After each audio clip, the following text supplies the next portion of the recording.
ભીખાભાઈ પીર વાઘેલા છે. હું અહીંયા નિસર્ગ ફાર્મ હાઉસમાં કામકાજ કરું છું. આજના દિવસ પૂરતું નવા વર્ષમાં ખાખરા ગામના પ્રાથમિક શાળાના વિદ્યાર્થીઓ સાહેબો અહીંયા વિઝિટમાં આવેલા હતા. પછી એમને આરોગ્યનું માર્ગદર્શન આપ્યું. જ્ઞાન સાથે ગમ્મત કરેલું, બાળકોને ખૂબ મજા આવી ગઈ.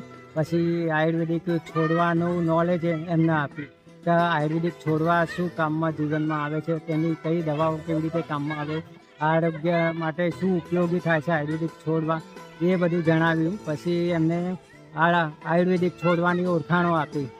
અરડુસી છે તો અરડુસીના શું ઉપયોગ થાય, તો અરડુસી ખાંસી, તાવ, શરદીમાં કામમાં આવી જાય. પછી કડવો લીમડો છે તો કડવો લીમડો કેવી રીતે કામમાં આવે, તો જે ચામડીના રોગો થતા હોય એના માટે કડવા લીમડાનો ઉપયોગ કરી શકે. પછી તુલસી, તો તુલસીના શું કામમાં આવે, કે તુલસી ભૂખ ઓછી લાગતી હોય તો 10 રોજ સવારે તુલસીના પાન ખાય તો એ કામમાં આવી જાય છે, એના માટે છે. પછી મીઠો લીમડો, તો મીઠો લીમડો બી ખાસ ચામડીના એના કામમાં આવે, આંખ માટે બી કામમાં આવે છે.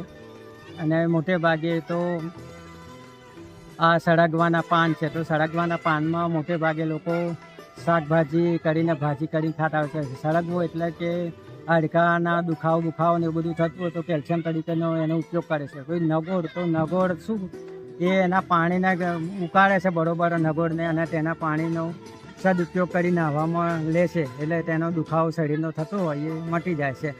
આવી બધી ઘણી બધી ઔષધિઓ નાના બાળકોને બતાવે, પ્રાથમિક શાળાના વિદ્યાર્થીઓને, એ લોકોને ખૂબ મજા આવી ગઈ અને સારી રીતે નોલેજ પ્રાપ્ત કર્યું અને ખૂબ આનંદ મહોત્સવ એમને કર્યો.